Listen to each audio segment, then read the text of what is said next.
know. Niggas know how I'm bumming, nigga. Yeah.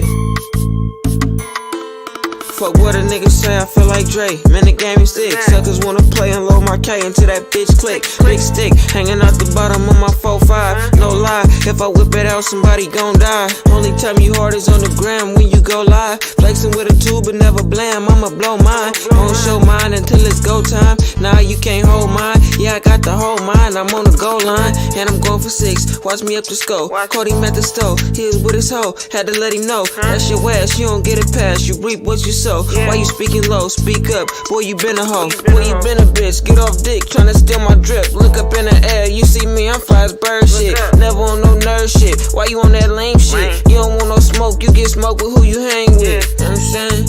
Lame ass niggas talking about they in some game shit. Nigga, you's a bitch, nigga. Matter of fact, nigga, you's a hoe. Nah, you ain't no hoe, cause hoes get dope. Man, you pussy ass a cat. We fucking live, my niggas. Walk, tell him free to act. Dealing for your rat, you know he told how you sleep with. Heart2Start Fantasy Football Podcast, man, coming live from y'all Thursday night. Just got done watching the game, you know. Hey, but guess what, y'all? We coming with y'all this week with the Week 10 matchups. We got a live guest. He just popped out. He's going to pop back in. Don't worry about that. We'll explain that in a second. Guccini couldn't be here tonight. You know, 4 a.m. comes real early. 4 a.m. comes real early on the West Coast. You know what I mean? So in place, we got our boy Kev Banks from Piggy Bank Picks, one of the original dudes who've been rocking with us from the jump, man, helping us along the way, rocking with us, you know what I mean, giving us everything you could. Hey, go ahead, Kev, tell them a little bit about yourself, bro. Yeah, man, so Kevin Banks in the building, man, with my boys out here, man. You know, Heart2Start, and yeah, man, repping Piggy Bank Picks. You can find us on Instagram, man, Piggy Bank Picks with the Z at the end. And yeah, man, we do all that fantasy NFL talk, and man, we ready to talk this fantasy right now. Hey, I'm gonna keep it real, y'all. He be on the shit, bro. Y'all go check his Instagram out. He's constantly giving y'all updates. He's giving y'all starting sits. He's giving y'all his rankings. He's giving y'all dope content 24/7. He's giving you betting picks. So where did the name Piggy Bank Picks come from? One more time, bro. One more time. Where did the name Piggy Bank Picks come from? Tell him a little bit about that. He been stacking his piggy bank from all his picks. Nah, bro. He be giving up. He be giving that good advice, man. Can you hear me right? Can you hear me, Kev? Mic check. Can you hear me? Yeah, a little bit, bro. You're breaking up a bit. So I said, like tell him a little bit about really Piggy Bank Picks and why it's called that. You know what I mean? We got technical breaking up a bit, bro. Look, we're going to figure this out, y'all, but we're going to jump into the Week 10. Actually, you know what? Heart2Start podcast. We got Brody Cortez right there. I can't forget the real champ. You know what I mean? The only one that can hang in this thing. Right? Yeah. What you say? I said, look, is it my mic? Hold on. No, I was just talking at the same time. I can hear you just fine. Okay. Yeah, you know, we are live, so we got to make sure this is right for everybody. Matter of fact, before we get into the Week 10 matchup, let's jump into a question we got. We got comments quick in there, right? We're going to jump into a comment. It's our boy Wax right here.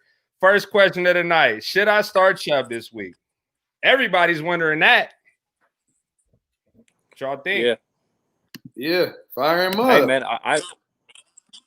Hell yeah. Yeah, I will fire him up. Man, y'all not matchup, bro. That matchup is A1. It is A1, exactly. But y'all not worried about what Chubb said in the news. He came out and he said, you know, he's feeling good, but it's more about the trainers getting him ready and everything. So he might not be a full go like that. Y'all ain't worried about that a little bit? He got Kareem Hunt for that. I think he playing possum. He playing possum. He ready to come kill. Yeah, he's trying to come kill. How you gonna be on the field? He ain't had all these weeks. Hey, come back, you ready? Hey, you know what's crazy? Speaking of playing possum, did y'all see that thing that Austin Eckler put up on the thing? Talking about all the fantasy players that missed me, you know what I mean? That held on to me. Get ready. Y'all seen that? He looked like he was running kind of slow to me, though. I ain't gonna lie. That's what I'm saying. So, like, he could just be wolfing, blowing smoke, and Chubb could just be playing humble. And you know what I'm saying? You can't really take them comments for anything. You know what I'm saying? Chubb might just be saying that, hey, keep your expectations low. You know what I'm saying? I'm just gonna go out here and do my thing, trying to keep it. You know. So now the target on Eckler. So now the fantasy fans like, oh hell yeah, we running with Eckler as soon as he come back. He put up a dud. He gonna look crazy. Hey, but you know what's crazy? I be thinking too, though, bro. I feel like these players be trolling the fantasy players sometimes, bro. Like you know that it gets annoying to them how much people be reaching out to them, doing this. So I kind of think they be doing that shit on purpose sometimes. Like, let me fuck with everybody, let them think I'm coming back. Bro. But really, that motherfucker ain't coming back unless they got action, which they don't. You know what I mean? So, man, I don't know, man. Let's see. Minimum of week 3. Shout out to my boy Nolan, man. Week 3, minimum week 13 for Eckler. Sound like? I mean, that's perfect for the fantasy playoffs. You know what I mean? Yeah. That's, hopefully, I think a lot of people in the leagues that I'm in, people traded for Eckler while he was hurt. I don't think the Eckler owner has probably lasted this long with the draft capital they spent on him. You know what I mean? What you think? It depends if you went running back early. If you went running back early and running back heavy early, then you probably all right because it's like 10 QBs that you could just live off right now. There's a lot of receivers. Tight ends kind of thin for everybody except for the top 3. So if you went running back heavy early and got Eckler, you might be in good shape still right now. I kind of can't really remember like that. But, Piggy, were you big on Eckler this year? I know a lot of the fantasy community was, and I'm not going to say I wasn't because, I was. You know what I mean? Kev, you still having trouble over there? No, it's just a little delayed. I think those fantasy players, man, they be trolling, bro, for real. I think Austin Eckler just trolling. I mean, if you've seen week 1, McCole Hardman, man, he came out in pajamas talking about he's a sleeper and stuff, and then he dropped a 0, and then you have people like Drake talking about, hey, don't drop me, I'm gonna do this and that. He had that one good game versus the Cowboys, but now he's hurt and he had a couple, all right games. So then, having Eckler come out and say this, man, it's I don't know. I'm skeptical still. I'm a little skeptical, like I said, but I mean, week 13, if you maybe look, the trade deadline is this week for a lot of leagues. Some may go a little bit further, but shit, it might be time to trade for Eckler. Like, hey, bro, do you think you can last that long without Eckler? You know what I mean? You might as well trade for him. We got another question talking about injured players. Wax asked, should I trade for CMC? Well, Wax, we in the same league. I told you to go ahead and Chubb. Go ahead and send Chubb, man. You can have CMC, bro. You go ahead and wait on that shoulder injury, and I'm going to fire Chubb up next week. You know what I mean? What y'all think about that? Hold CMC or get him the fuck out of there? Shit, I'm going to try to get him out of there, but it's gonna be tough. You got to do it in like 2 days. So you got to do it in 2 days, and then you got to, you know what I'm saying? You don't know what's going to happen to him. It's a bad situation right now to have McCaffrey because you only had him, 3 weeks, 2.5 weeks? So it's a headache right now. I'm glad I ain't had no top 3 picks this year. Man, what you think about CMC, Kev?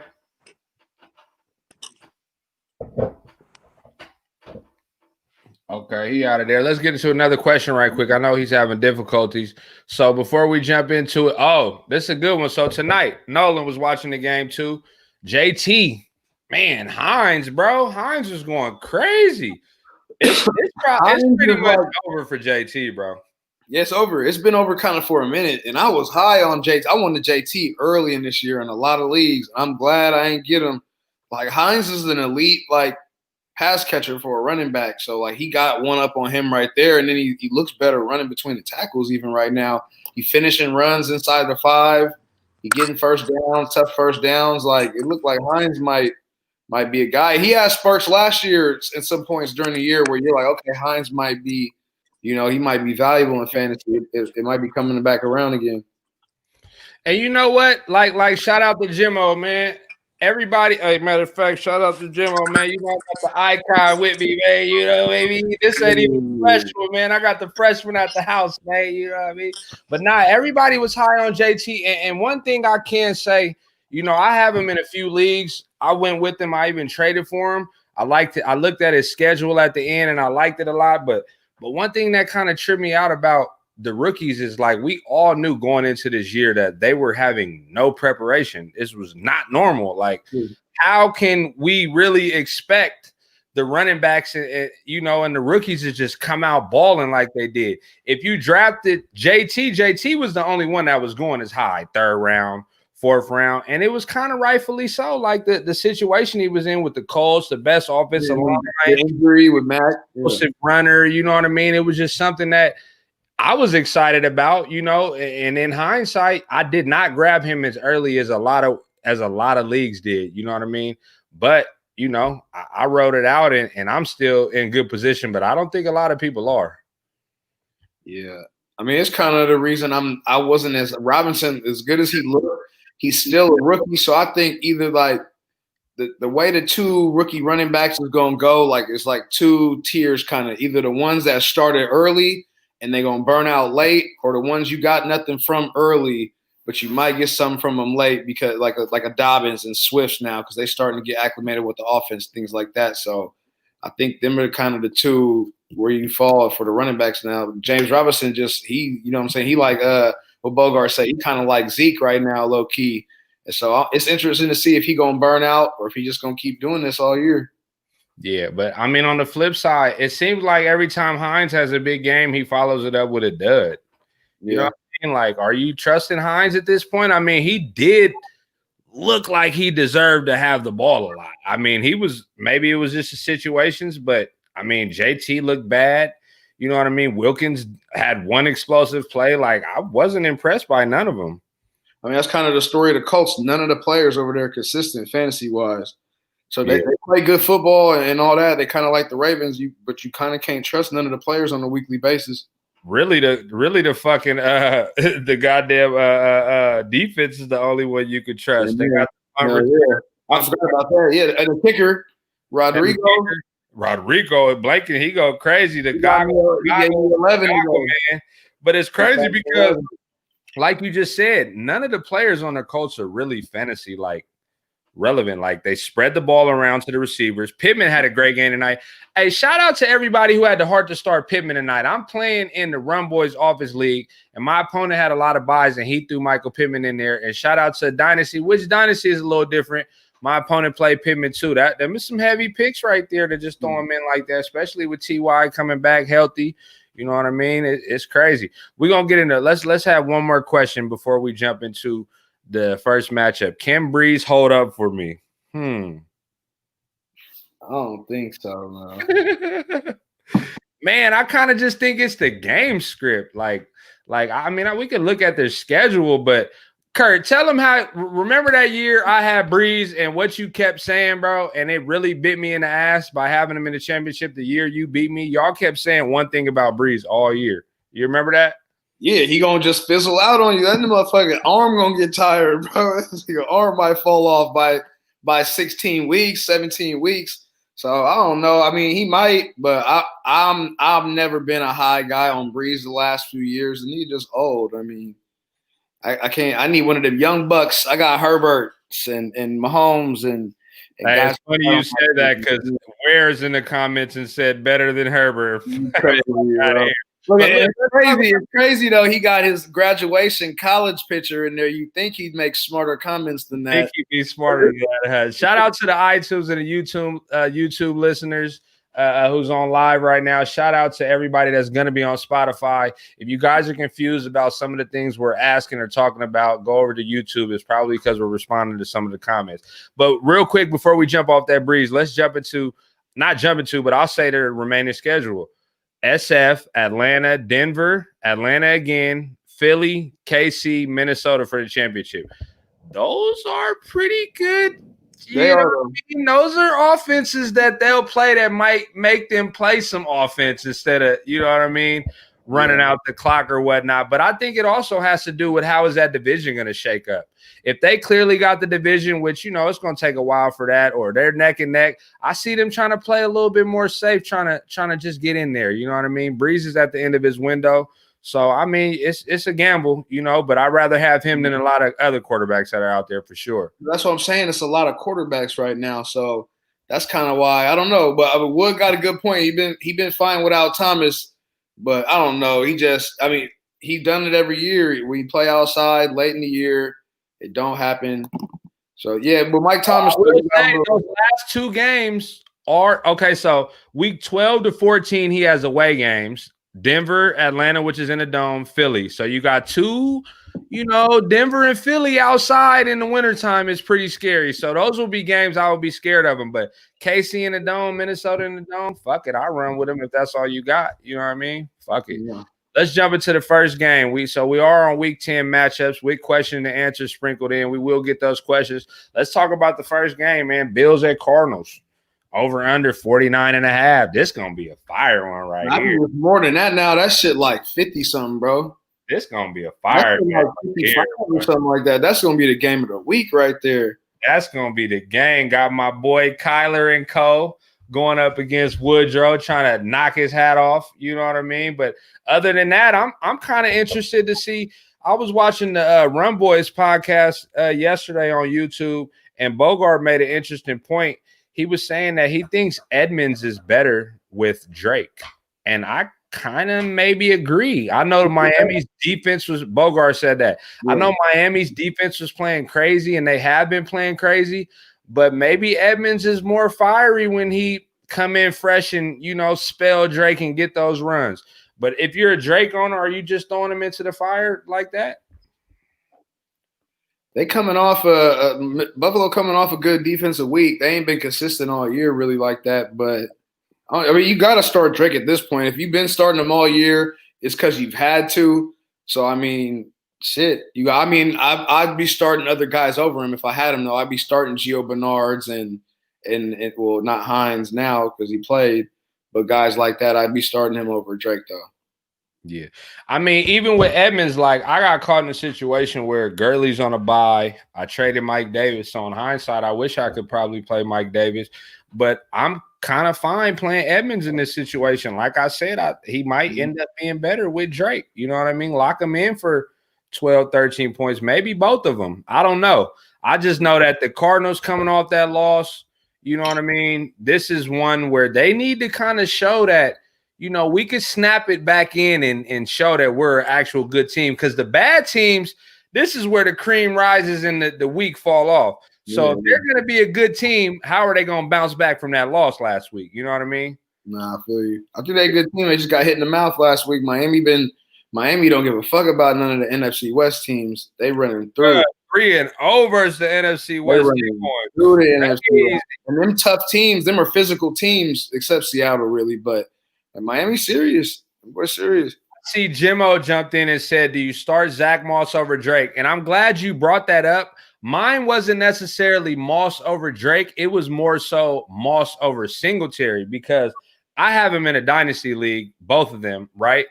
But I think I kind of would play Moss over Singletary, bro. I'm gonna be honest. But you mean Moss over Drake? No, I'm comparing the Moss with Singletary, who I would rather play. If I'm going Moss Drake, I think I would go Moss over Drake. But if I'm saying Moss over Singletary, I didn't mean to say Moss. I know you got Singletary and we hate on each other's teams. But I think this might be a Singletary week because he is the only pass catcher over there, and they might need him a little bit. You know what I mean? Arizona D is not the greatest, but, they're no slouches either. They're covering those wide receivers tough for sure. Yeah, no, I'm with you on that. I'll take I think it'd be Singletary over Moss this week, but I would take Drake over Moss this week and Singletary. Okay, so you fucking with Drake this week for sure. Nah, just more than them. I'm not fucking with no Bills running backs. Moss is touchdown dependent. At least Drake could catch the rock, run in a touchdown. He could do other things. You know what I'm saying? The other ones on the Bills, they do one or the other. Yeah. I got you on that. I see another question. Start 5 PPR. God damn, start 5. This is super. Right here. Hold on. 1, 2, 3, 4, 5, 6, 7, 8. Start 5. Moore, Ayuk, Mike Davis, Drake, Edmonds, Gibson, Landry, Higbee. I know Gibson is but the quarterback and the kicker. I know Gibson is possibly banged up a little bit. Higbee is Ayuk for sure. Yeah, get the Higbee out of there. I would say Ayuk, Edmonds, Landry, Mike Davis. Ayuk, Davis, I go Edmonds. more in Edmonds. But I would check on that injury with Gibson though. If he's full go and he's good, I'll probably go with Gibson. Let's get back to the game. Okay, so let me ask you this. Josh Allen, who you think scores more, Josh Allen or Kyler? Now, throw the rankings out the window. You know what I mean? Throw it out the window. We talking about Josh Allen, who just, put on a little I ain't all the way fizzled out. You know what I mean? Do you think this is one of those games where they go, neck and neck? Because their season highs are pretty close. I mean, Josh Allen had 39 last week. His season high is 46. I'm gonna do a shocker right here, and I'm gonna say Josh Allen outscores Kyler Murray this week. Kyler. Arizona secondary good. Okay, better than Bill's secondary. So is Diggs? What do you think about okay? So it's bye week, so a lot of people are probably trying to think about playing John Brown. Are you comfortable starting John Brown this week? I don't know. I mean, if you got to, it depends. It depends on the guys. How desperate you are. My opponent might have to play John Brown. I'm hoping he throws him in. But I wouldn't like playing John Brown this week against. Loves John Brown for some reason. Cardinals. I love John Brown too, but not against Arizona. Arizona's secondary is sneaky good, and they came off of kind of a rough game. They're gonna be hungry next week. Yeah, this week. Let's talk about Cincy at Pitt. Big Ben, COVID. Is he playing or not? Oh, we don't know till Saturday. You got to pass. Is it going to be one of those situations where he get in there and Stafford? I think Big Ben is way more prepared than Stafford. I wouldn't even put them in the same category. If he playing, you start him for sure. I feel like Big Ben has at least played 2-3 games off of a hangover, probably just at home chilling with the family getting hammered though. You know what I mean? He could wake up and go stretch and go play real quick. Hey, 2 bum knees are the knees bad or what? You like the 2 bum knees? We got Piggy back. Let's see if Piggy. We had technical difficulties, which is something that it's kind of hard with this StreamYard. Even the best internet will give you tricks sometimes. But we talking about this Cincy and Pittsburgh game. We talking about how resilient Big Ben is and how he could go to Vegas, fly back, have popped some ecstasy, chug some beers all night, and still come in and throw 2-3 touchdowns. He ain't been throwing a lot of yards this week. But is this one of those upsets? I'm gonna pick this as my upset this week. I'm going with Cincy. What do you think? I think that's very interesting, man. I mean, you saw Cincinnati upset Titans, and you just saw the Colts just do the same thing back, But Joe Cool, man, he got that team going, and Zach Taylor, I think he's a horrible coach, but I think Joe's just that good, and he got them young receivers, man, that are just stepping up to the plate. Boyd and Higgins, man, they've been very, very good and quietly. Even Tyler Boyd is actually a top 5 receiver, if I'm not mistaken. He was number 8 before the bye. He was number 8. I was going AFC. If we're talking about if we're going to separate fantasy, from a conference, he was top 5 AFC right receiver. And I know it's a different way of looking at it in fantasy, but I think it's a very interesting way. But yeah, man, Big Ben, you guys were just talking about Stafford. It's the same situation. He comes in, he passed that COVID test. He's in there, man. Big Ben doesn't need any work, man. He got the weapons all around him and the coach. I agree. But since he's that good, man, so it's going to be a close game. I like the point spread. My boy bet me $20 last week that since he was going to be the upset. You know what I mean? When they got the Titans or whatever week that was. And them boys play hard. Joe Mixon still may not play. I kind of think maybe it helps him a little bit when Mixon's not in there, because when he's in there, they're kind of running the ball, except the past maybe 3 or 4 weeks when they started involving him more in the passing game.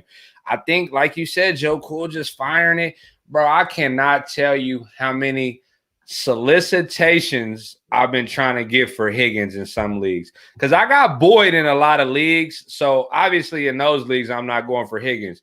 But, man, he might be one of the wire steals of the year this year, bro. If you didn't draft him, I'm not going to lie. Might be the best, end up being the best rookie receiver. It's arguably the motherfucker been averaging what? This shit is crazy. Points. Every game, you legit. Burrow throwing a minimum 30 times a game, minimum. Bro, you're legit looking at Higgins every week damn, should I play him over? Yeah, just the name not sexy. It ain't the name you used to. It ain't the name you heard about in the draft. So you're like, damn, I ain't playing Higgins, but you should be. Are you worried about the schedule a little bit? Let's read it. So obviously we got Pitt this week. At Washington, no. Giants, Bradbury's probably not going to be on him, but nah. He's the third option. He's going to face the number 3 corner. That's what's happening too. Hey, Miami, any matchup. Tough. Dallas, wash. Pittsburgh, wash. Week 16 fantasy championship, if that's how you set it up. Houston, Higgins, if you can make it that far, Higgins he might be like. I mean, I don't want to put him on the AJ Brown from last year because AJ Brown like was getting 25 plus a game. Higgins hasn't got over 21 yet, but like we said, it's solid right now. A lot of the big name receivers aren't really doing a lot of the things you want them to do. You know what I mean? And you can kind of trade for somebody with depth. If I got depth at receiver and I got Higgins sitting on my bench, you know what? Let me trade a receiver or two and try to get better at maybe tight end or whatever other position I can, you know, because I'm willing to play Higgins. And that's how I be kind of looking at Higgins, bro. I ain't gonna lie. We got a quick question in here. Let's see. Who could I get for Thielen? Well, that depends on your team. First off, who could I get for Thielen? Chark and Devontae Parker. I don't know. Chark, you know, it could have been a fluke. Devontae Parker, I mean, he can only get better with Tua. I kind of feel like those receivers are like 3 identical receivers. Like they got single-digit floors, but high ceilings. You know what I mean? Yeah. I mean, it's going to be kind of hard to sell him right now. He's had, 11 points, 2 points, 3 points. I mean, you're going to have to sell him at him being a top 15 receiver, even with that. You know, all fantasy season and, you know, being the number 1 receiver on there, that's how you're going to have to sell him. It's going to be tough right now, though. Yeah, man, for me, when it comes to Thielen, you just got to wait it out. I mean, he was doing very solid, but one thing, unfortunately, for the Vikings and Thielen, he plays in a division where Kyle Fuller's there. You got Alexander with the Packers, so he's going to – those two dudes shadow the Thielen, and they've been shutting them out this year. And once again, Adam Thielen is going to go face one of these guys this week. So I don't like Adam this week, but I don't think you could get much, and I think you got to keep someone like that. But when it comes to Chark, I will sell him high because I think that was a fluke, and we don't know what Minshew's situation is. We know what Drew Brees' thumb, what happened last year. He had to get surgery, and he was out for 5 weeks. And Minshew, man, you know, I don't like having a thumb injury in your throwing hand, bro. That's big time. So I don't like Chark. Luton is Luton gonna keep the job when Minshew's back? You know what I mean? Oh, man. Houston whack, bro. Houston's defense is whack. Terrible. I want to ask y'all a question about this while we're on the Thielen topic, right? So Thielen's playing Chicago this week, right? Top 3 pass defense. Are you playing somebody like Claypool or Judy over Thielen this week? That's a hard to start situation right there. We talking about. I'm playing Judy easy over Thielen this week. Mm-hmm. Yeah, and you know what? The thing about Thielen, there's very few teams. You know, I'm not gonna say few, but there's not a lot of teams that can completely take the wide receiver out the game because of how good their running game is. You know what I mean? We see the Titans trying to do it with Henry. You know, it's not really, you know, it's not as versatile as they want it to be. They don't use them in the pass game. You know what I mean? You got Dalvin Cook could go off at any given week. You know what I mean? And it's might be one of those situations where they're not going to pass. They don't want it to be in Kirk Cousins' hands if they don't have to. Fuck around and throw the ball 14 times. Like, come on, $100 million quarterback throwing 14 times, that means they don't want him to have the ball if they can help it. You know what I mean? And that's what scares me a little bit for sure. I want to jump into this one more question before we get back to that game. Johnson, obviously, I'm assuming it's Steelers Johnson, Deontay Johnson, and Christian Kirk. Man, I'm loving Kirk, bro. You got to ride Kirk till the wheels fall off, bro. You got to ride Kirk till the wheels fall off. You don't know the situation with the quarterback right now in Pittsburgh, so right now for sure it's Kirk for me. Yeah, man. I mean, the Buffalo Bills, they're not the same defense as last year. You can score points on them, and Christian Kirk got that speed, bro. Byron Jones is a hell of a cornerback, and he burnt him all day last Sunday versus the Miami Dolphins. So I like Christian Kirk, man. His speed kills. Bro, I legit been trying to trade for Christian Kirk, bro. Like, I really been wanting him on my team. No lie. Are you worried about Connor at all, or was that a fluke game last week? No, I mean, I think his He had bad 5 fantasy points last week. I think like you mean him having a bad game being a fluke? Yeah, I think it's kind of a fluke. Are you worried about him? You know what I mean? Going the rest of the way. Is he proven once again he's not really that, he's that guy that just a product of their system, or is it somebody he's still weak the last 3 weeks, 6 through 9, he's still a top 10 running back. So I mean, I'm still averaging 13 points, fantasy points. And I'm looking like at a lot of the guys, and it's not like that. That's top 9, top 8. So it ain't like running backs are just going crazy these last few weeks, other than Cook and Kamara. That's about it as far as guys averaging over 20 a game. I actually have one more question too. This one for you, Piggy. How do you feel about Claypool? Is he like a guy that you're throwing out every week with confidence? Or are you worried about that Deontay Johnson, or how you feel about Claypool? Because a lot of people are just throwing him in and riding him out. I mean, I think it's going to depend on the matchup mostly, but I mean, I would feel like I would feel confident in Claypool. I mean, we know that the Steelers are a notorious, man, like for drafting receivers, man. They just have a knack for it. It don't matter who they pick. They could, be blindfolded and pick a stud. And Chase is that dude. Deontay Johnson early in the year before his injuries got a lot of targets. Everyone saying that he's going to even beat out Juju. And Deontay has been very inconsistent. And like, there's a game that he had 2 touchdowns, right, and his comeback from an injury. Then the next game he gives you a 0. So, but Chase has been actually very steady. So I always go for the steady guy with the best floor. And I think Chase is someone that I would be confident in my flex, depending on how your team is built. But definitely my flex, I got to go have him on there. Hey, you know why I like Claypool? I like him because they use him in so many different packages, and they make it a point to get him the ball in good situations. And that's perfect for fantasy. Like, look how they used Jonnu Smith tonight. His only touchdown was off a handoff, a trick handoff. You know what I mean? Like, but that's a situation where he's efficient when they get him the ball, so they put him in those good spaces. So I definitely like Claypool. What about that Washington at the Lions? Dud fest. I like Scary Terry to keep going, bro. Yeah. They said he couldn't light the Giants up last week. Oh, Bradbury was going to be on them.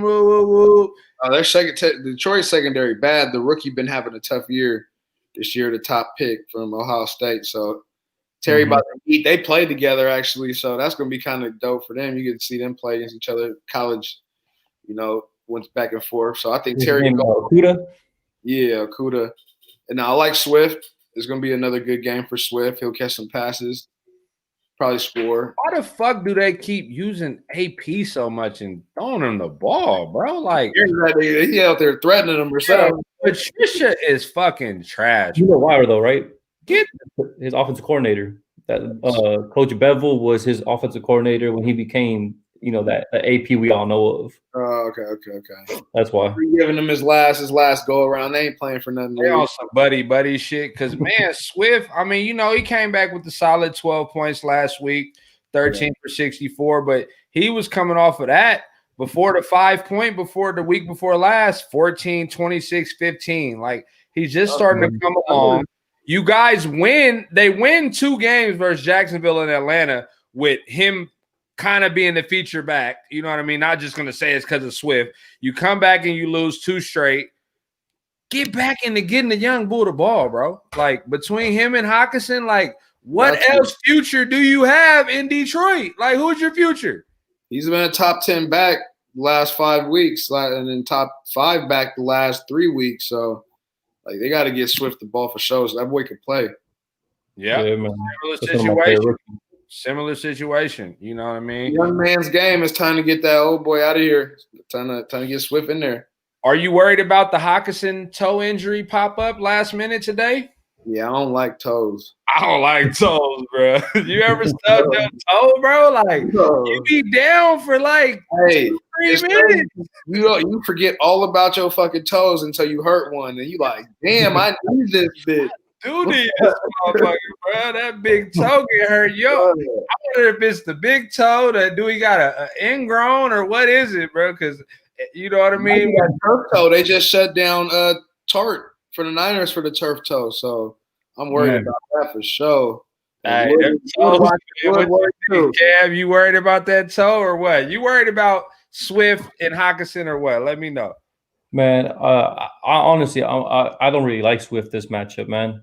I don't like Swift this matchup because I mean that defense really, stops people, man, that run, and because I don't trust the Lions how they've been misusing Swift. I mean, I've been on Swift since the beginning of the year. I thought he was the most talented rookie when it comes into pass catching and running the ball. It's just the unfortunate situation that he goes to a cursed team when it comes to running backs that hasn't had a 1,000-yard rusher in 7 years.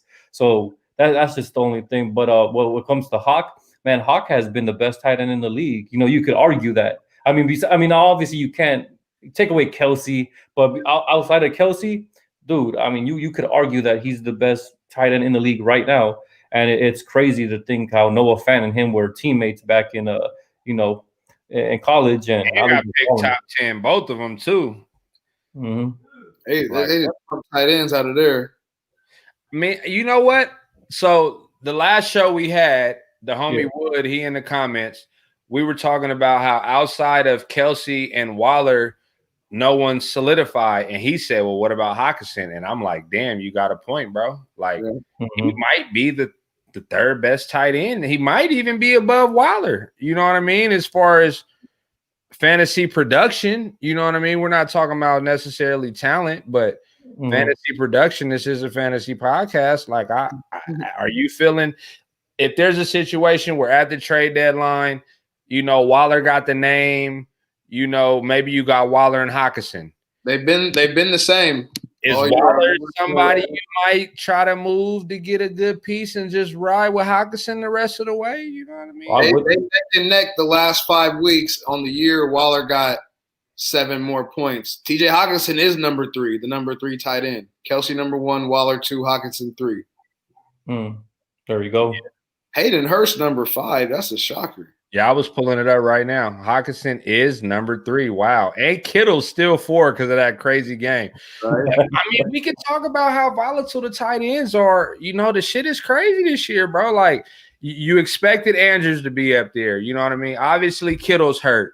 Who else are we missing? Waller, Kelsey. Man, Zach Ertz is a bust. Bro, I ain't gonna lie, bro. I didn't like Ertz this year. On the Ertz train, bro. Because I like Goddard. Yeah, you get so much value with Goddard. It's like, why pay that premium for Ertz? I never was an Ertz guy, and especially coming in, and then everybody jumped on the Tanyan train. You know what I mean? And it's just like, but who has been quiet over the last 3 weeks, and we could actually jump into this game. Oh no, we're not even gonna skip. I want to ask y'all one more question. But Evan Ingram has been quietly kind of like picking up steam a little bit. You know what I mean? 10, 11, and 15 the last. So tight ends are going to be shifting up and down for sure. So we got a question right here. This is actually my fucking opponent. So I'm going to go ahead and let y'all answer this one. He said, who you got this week? Andrews or Hawkinson? Well, let me see the matchup. Washington, and then Baltimore got New England. Ooh. Yeah. I'm going both of them and go get somebody off the wire. Fuck it, bro. I play you this week. Nah, realistically, I'm riding with Hawkinson until he show me something different, bro. To be honest, Andrews is showing you single digits. That's what he's showing you. Like, the Pats is so bad though. Like, this is a get right game for Baltimore and they fantasy players, but if you got Hawkinson, you kind of got to ride. Like, what we just say, you got to ride him out. You got to like Christian Kirk, right? Yeah, same thing. I think, bro, you got to go with Hawk because the Patriots this year, bro, they had Waller. They held Waller to 1 point this year, and they held Kelsey to a very low number 2. If y'all remember, he had like 6 receptions for 56 yards. Now, if you in PPR, of course, that definitely helped you. But my point is that they shut down Waller and and like that. These are the top guys. These are the top 4 tight ends. So I'll definitely the Patriots what they do are better. They'll take a best player away, and that's Andrews. Do you think Waller was more of somebody you need to shut down the win, though? I don't think that's the same. I don't think that's the same for Andrew.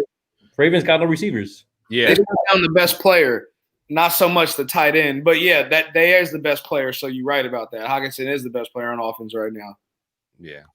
Well, that was on the Baltimore. We was more so on the Andrews getting shut down. But I think Andrews is kind of honestly, I don't know what the fuck the game plan is going to be for the Pats. I think it's to keep, you know what I mean, the defense off the field, because it's going to be a lot of 3 and outs that game and a whole bunch of Cam looking up at the scoreboard, seeing what's going on up there. Who the backup? I think he might make a thing this week, man. That's really fucked up. Steven. Are you guys worried about? Is McKissick a must start with Alex Smith at this point? I'm starting him. Yeah, must start for me right now. Shit. You got the matchup. I started him over. I took Jonathan Taylor out, and I'm putting McKissick. That was a good move. I mean, are we going with the narrative that Alex Smith just loves to dump it off to the running backs, and is that why we running with him, or are you guys running with him purely for the PPR standpoint, like he's gonna get it? You know what I mean? Oh, and Gibson being banged up, that's part of it too. Yeah, I mean, this is the only thing that worries me about McKissick. I don't believe in Detroit's offense right now. Like, I don't believe in anything they're doing over there. So, do I think that Washington would try to get a win and maybe use Gibson and let him, because he is look good as a runner, and Detroit D ain't shit. So it's kind of one of those trap games, bro. It's like one of those games where you really can't bet on it. You really can't bank on anything happening. You just start your studs and rock with it. You know what I mean? We spent too much time on this whack ass game. Let's get to the Texans and the Browns. This might be, I'm interested to see how the doo-doo Browns look after a bye. You know what I mean? What y'all think? The Browns are always going to be the Browns, bro. One of the worst franchises in NFL history. Just like, ironically, the Lions that we just talked about never made the Super Bowl, ever. I mean, technically, they turned into the, what's the name, though, right? Before they was the Browns and Ravens, they turned into the Ravens and back to the Browns, right? So technically, they got some Super Bowls with the Ravens. We were giving them that.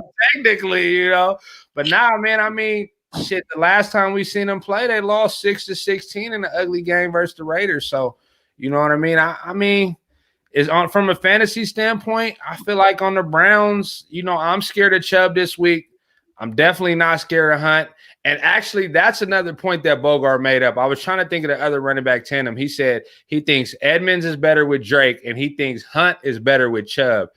And I'm kind of interested to see that, bro. I think Chubb having the full workload, kind of hurt him a little bit. Maybe his legs weren't as fresh as they were. He banged up a lot of these games too, though. Yeah. I think that first game he broke off. That first game he had it to himself, but then he'd been hurt. And Will Fuller get in there 7 times, 7 straight. It's gonna be Will Fuller again. Big game for Fuller. Mm-hmm. I got a question for y'all. Austin Hooper off the appendectomy or appendinitis or whatever the fuck he had. You know what I mean? He's 3 weeks removed from it. You know what I mean? He's full participant. It is different getting hit in that stomach region, and you ain't played yet. You know what I mean? Are you worried about him or? Oh yeah, I'm not rocking with him. 10-10-14 was his last 3 games, and the target share has gone up since OBJ has been there. Yeah. But I'm gonna tell y'all this. I played Hooper over Jonnu Smith tonight. I took Jonnu out and played Hooper. So obviously I'm going with Hooper, but I just look for we talk about how volatile tight ends are, and I think if he comes back healthy with Landry and the other Higgins showing us that it was possibly just a fluke that game, even though the game was windy, it was an ugly game, but you know what I mean? I think who benefits out of the play action more with the run game is going to be somebody like Hooper, to be honest. You know what I mean? And Njoku ain't showed me shit. He ain't nobody to fear. So, if you can get him hot, if Hooper's still on the wire, go grab him. He shouldn't be, but if he have a target play, like I gotta see him do something first. Like tight end's a tough position. You got to block. You know what I'm saying? You got to go against linemen. You got to chip every play. Like, you got to do a lot. I mean, if you going with targets, you want to know what his targets were the last 3? 7, 10, and 6. They there. The targets is there when he playing. You know what I mean? But he wasn't hurt then. He wasn't coming off an injury then. He was perfectly That fine. was 3 weeks ago. That was October 25th. But what's his last month ago? targets the last 3 weeks? 0. He was Exactly. Who your tight end, Waller? Let's bet an on-call push-up bet that Hooper outscore Waller this week. You want to do that? Hell yeah, bet it. We can do it on camera, man. Put it on the board, man. Let's see. Let's jump into a comment right quick. Let's see if I can find one, man. Okay, I couldn't find one. I just see a whole bunch of chatter. They talking shit right now, man. Let's get into. Okay, look, on the Texans side, are you trusting Duke Johnson this week? Because everybody picked up Duke Johnson. It was only one league that he was left on the wire after midnight on the wire list. Y'all, I don't think Duke ever had a good game for me ever. Didn't you draft him as your second best running back last year? Yeah, was that last year? That was the championship hangover. That's what I blame that on. You didn't even come prepped. Man, I wasn't ready for that. Nah, that's because that was before they signed anybody, though. He was the only running back there. Yeah, I mean, but shit. That's why I did that. He ran 16 times for 41 and caught a whole bunch of passes. I mean, what? I mean, you know what I mean? The opportunity. David Johnson has had his floor has been like 12. His ceiling's been like 16 since week 1. It was 19. Yeah. I feel like Duke Johnson, you getting the safety blanket. You know what I mean? Especially on these bye weeks. Gurley on a bye, CEH on a bye. Like, you comfortably starting Duke or are you playing? I'll give you a better example. Are you playing Duke or McKinnon? I'm about to say, McKinnon. I'm about to say I'm playing Swift, McKissick. I'm playing those guys before I play him. Before you play Duke. What you think, Kev? Man, it depends how deep your league is, man. If you got maybe like a 2 flex or something like that, maybe I'll consider him. But I think Duke could do well. I mean, I just trust Deshaun Watson to do his thing, versus the Browns. I mean, I think the Browns ultimately win, but I just feel like Deshaun Watson's been on fire and he's gonna do stuff. Yeah, like to your point, man. You brought a Fuller. A Fuller's gonna do good. These other receivers gonna get some in, and Duke is gonna get some catching the ball. But I don't expect the Browns front seven. They're gonna stop Duke from running the ball. So now you banking on Duke catching the ball, which I think he can. But I feel like Deshaun Watson's gonna be tossing this ball everywhere. Downfield. Exactly. Mm-hmm. Hey, you know what about Watson? Let me ask y'all this, right? So we keep saying that it's the trade week, right? Deshaun Watson's playoff schedule: Chicago, Indianapolis, Cincinnati. Ooh. I want that. Hey, I don't want Deshaun Watson going to get at Chicago, at Indianapolis. Trade him now. Trade him now. Like 10 minutes ago, bro. It's time. You ain't got much time. You ain't got much time. You better get you out of there right now, bro. For real. Because that's hopefully you see that coming in. I don't like that. But to your point about Fuller, is he top the rest of the way? Top 10? Yeah, even with them tough matchups, like Fuller's still gonna get you one. Like he's still gonna be open. That boy too fast not to be open. I mean, everybody already said it. Like like the experts, all that. If he healthy, he gonna be an elite receiver, and kind of showing us that. Yeah, I think he's Fuller's just like when you guys were talking about James Conner. James Conner and Fuller, it was never about their talent. It was never about that. It was always about their health. And knock on wood that they still healthy, man, and continue to ball out for fantasy owners. The motherfucker, man, is they could tell y'all, and anybody who's watched the podcast know that they mentioned occasionally that I said Fuller was baby OBJ when he first came out, but then he couldn't stay healthy. Hey, he couldn't stay healthy, and I have never had him again, and I laugh at anybody that has him, but this year he has paid dividends. But are you can't stay healthy? So that would be a fair comparison. Yeah. What about Do Brandon Cooks continue his streak? 35, 21, 13, 18 his last 4 since Romeo Crennel took over. Like, goddamn, bro. I wasn't high on Cooks, but Cooks is perfect for Watson and what they want to do. So, hell yeah, I keep running him out there too.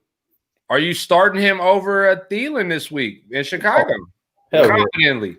Easy. Hey, but that's what that hard to start shit is about, because the motherfucker be like, man, I drafted Thielen. I'm keeping Thielen in the lineup, bro. I'm not putting nobody else in. Thielen standing there. But it's like, bro, you kind of got to make the choice, bro. Make your next move your best move, like a chess move. Fall in love with the name. Fall in love with the game. Hey, Wood, shout out to Wood. He said, you told me to drop him. Yeah, bitch, because I wanted you to drop him. Get with me, motherfucker. Drop his motherfucking ass. He's droppable. Hey, our trade tactics go so far in our league, bro. Like, we be like I would talk bad. You can't believe nothing I say. Are you starting him over Mike Williams? Who, Cooks? Yeah. Hell yeah. I'm not no believer in Mike Williams. Mike Williams. I think he'll get shut down. I'm not no big. Mike Williams going to get shut down. One more question before we get to the next matchup. What should I do with Melvin Gordon and Lindsey? You got to keep them both. Trade one to 2 different users. Trade each one to 2 different. You got to keep both of them or get rid of them both. Look, the Lindsey, the person you sell Lindsey to, you say, bro, I just read something that they finna try to prosecute Melvin Gordon because he was high too, bro. They finna trip on him. And then you say, then the other dude, you say, bro, Lindsey ain't been doing shit, bro. They've been splitting carries. They just did that to punish Gordon, bro. He'll be back to full workload next week, bro. He's the better, or you can say he's the better pass catcher. Hey, or you can say he's the better mom, bro. Like, why do you want him?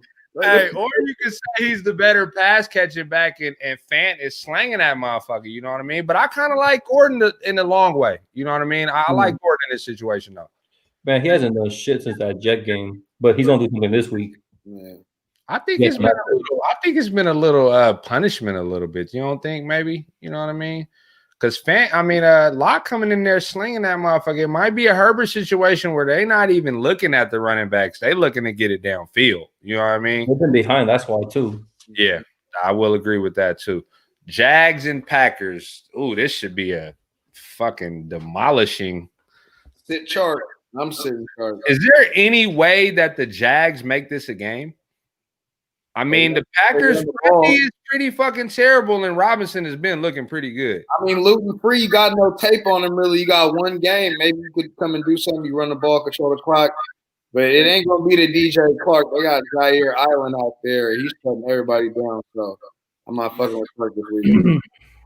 Yeah, I mean, the only way to make it a game is that James Robinson goes off.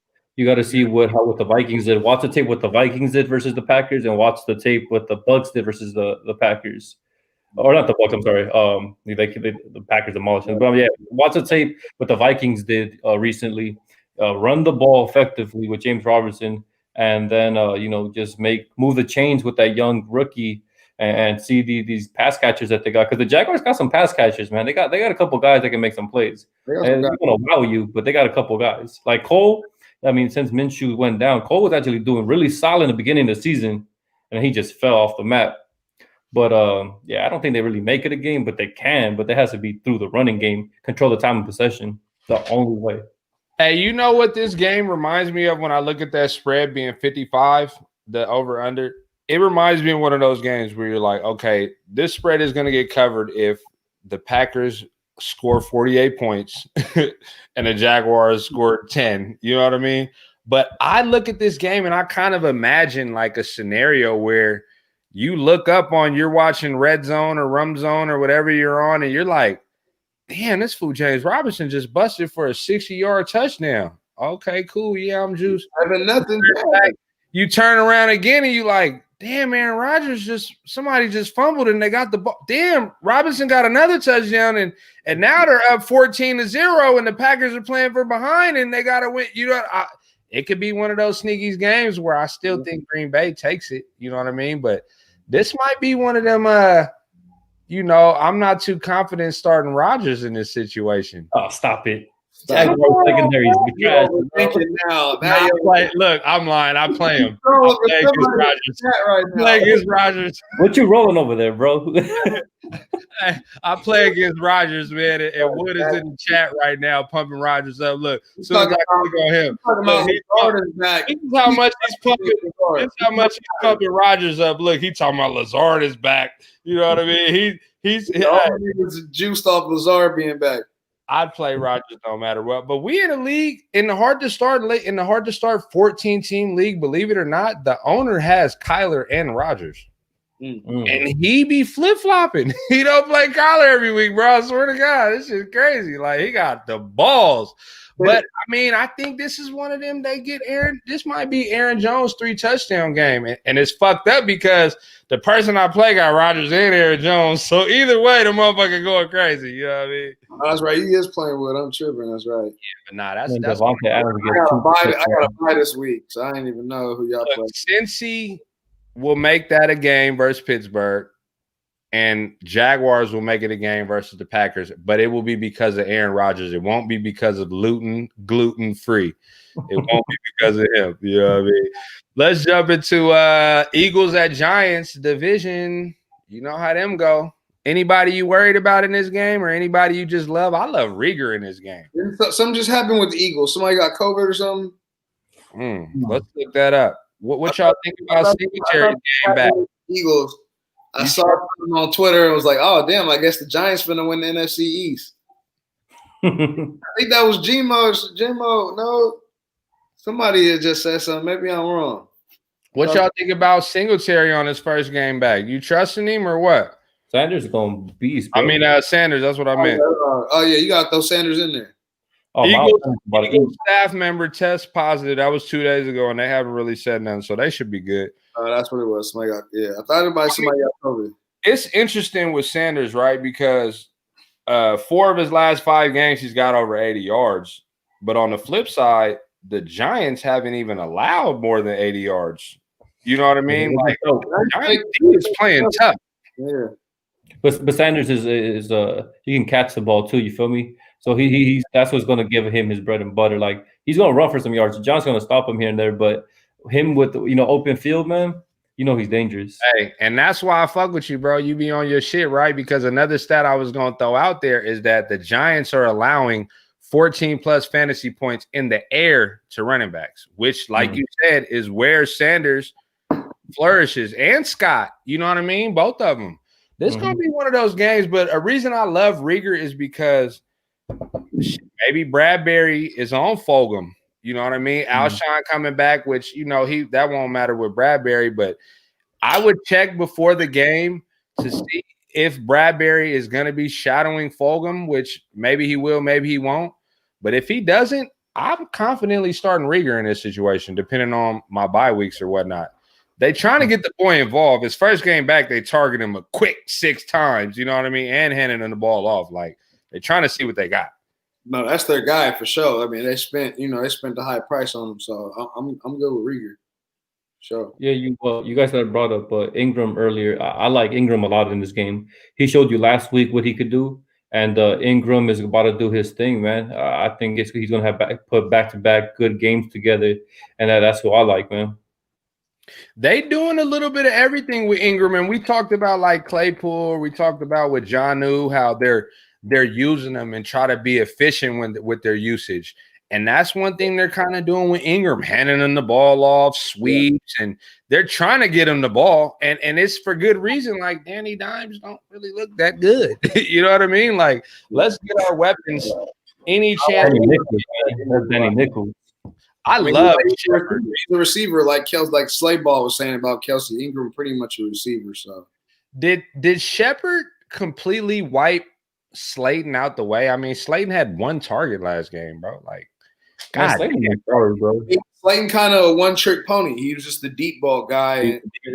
Deep ball not hitting, then you got to go. It's easier to hit Ingram because he got more. You get more separations or hit Sterling Shepard because he underneath up the middle. So it's tough hitting Slayton on them deep balls. You said he's not that good, Danny Dimes. So Yeah, Danny Dimes misses some passes sometimes, man. I see him when he's under pressure, bro. I mean, this dude coughed the ball up. I mean, I think he has more turnovers than games played. Yeah. That's not a good stat, bro. You know, That might be a real stat. he only has 5 wins in his career, and 4 of them is against the Redskins.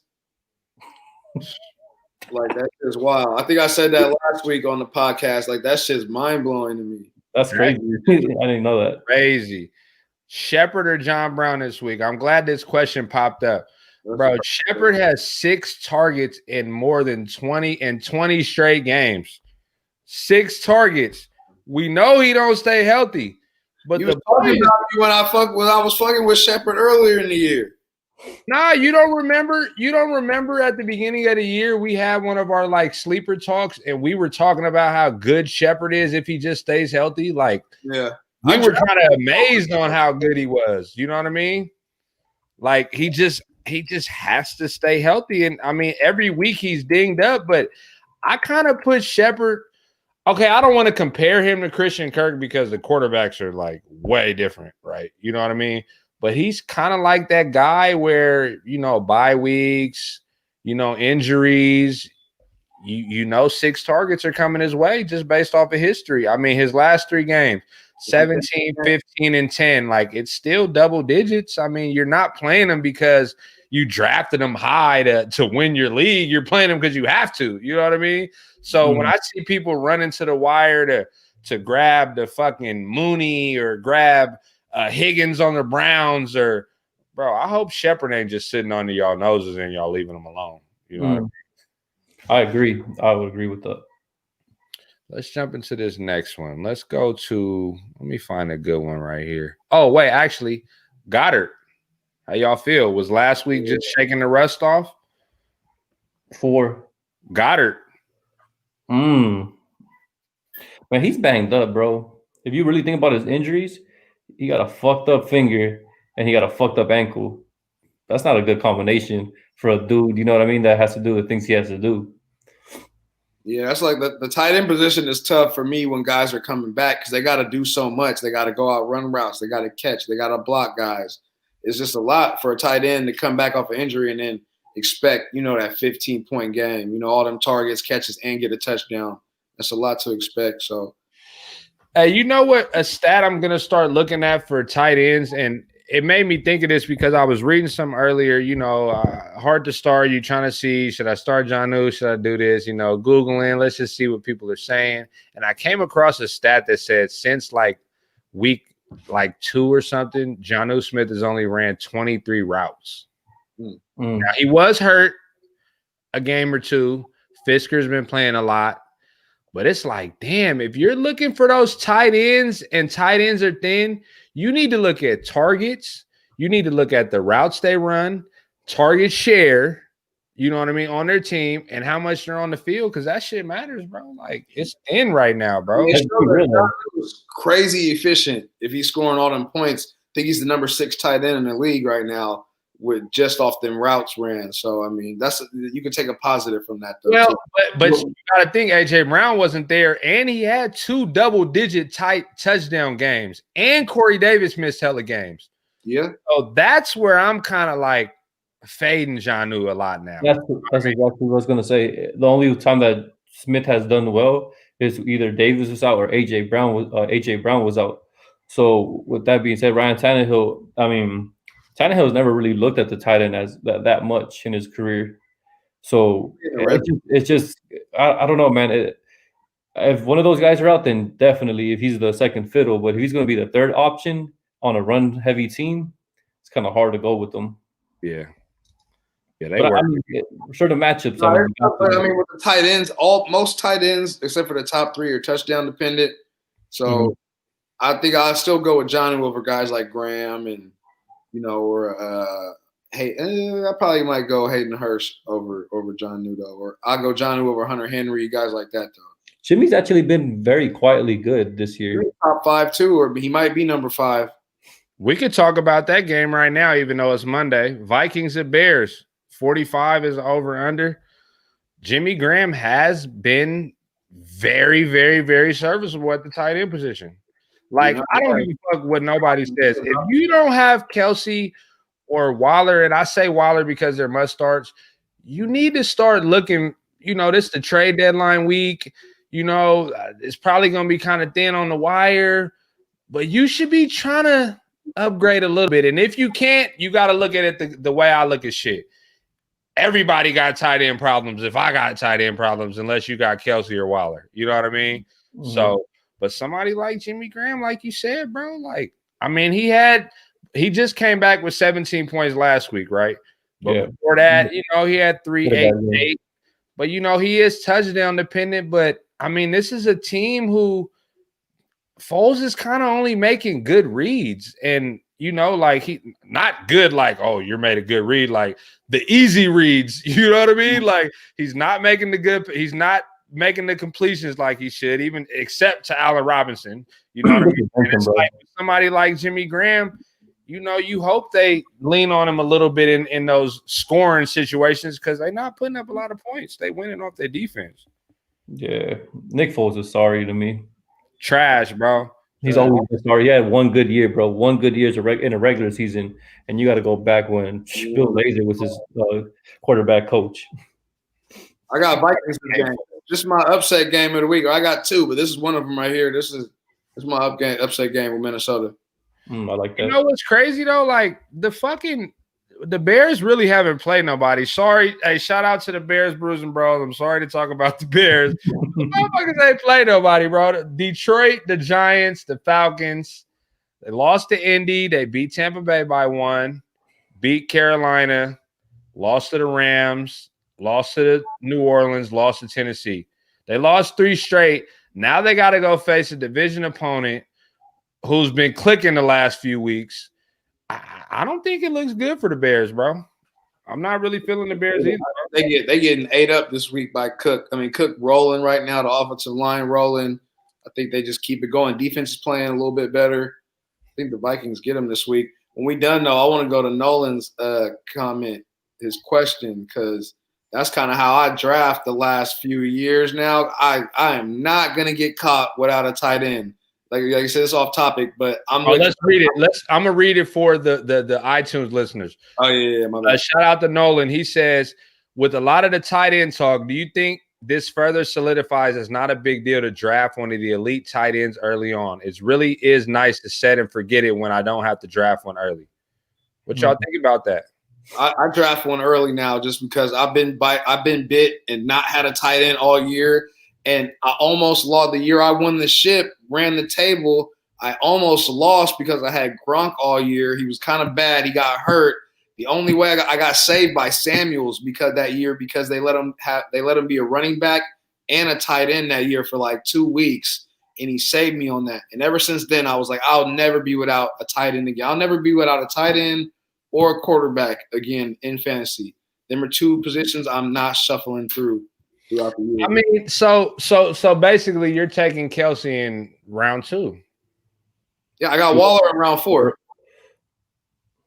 Like it depends. If I think you're an elite tight end, like this year, it would have been, 4 tight ends that I had to get, and I would have just made my pick based on how the draft went. I'm not really. Hey, you know what, Nolan? That's a good question, and you know how I think I'm going to try to research that, and maybe you can remind me because me and Nolan in a dynasty league together. I think you would have to look at how good most teams are. Take like 10 leagues or get 10 leagues from my homies if you're not in 10 leagues and look at where the people with the top tight ends are in the league.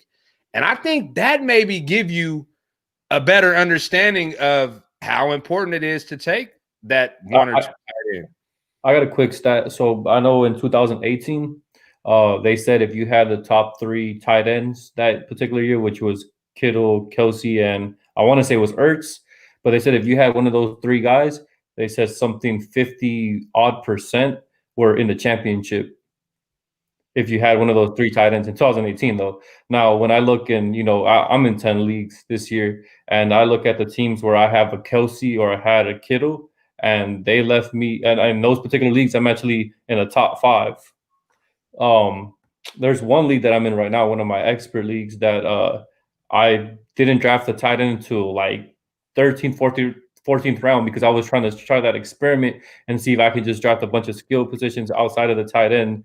And, that didn't go too well for me. I have Jimmy Graham plugged in right there right now.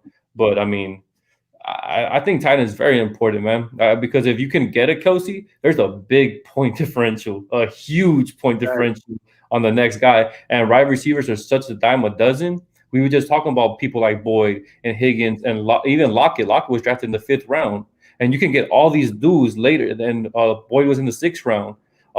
You can get these wide receivers later on, and you can get that tight end. So I think it's a great strategy. If you can get Kelsey or Kittle, I'm all for it. In the 3rd round, though, I would want him in the early third. I was gonna say I'm not with the first 2 tight ends. I go for like the 3rd or 4th. The guys I can get in maybe like the 4th, 3rd round, maybe 5th, something like that. I never get the first 2, rarely. We had a guy this year in JD's league, and he drafted Kittle in the 1st round because he said, I'm not going to be able to get him in the 2nd round. And this is where I want him, and I think I can get a player that caliber. Now, obviously, it didn't work out because of the injury, but I kind of think so.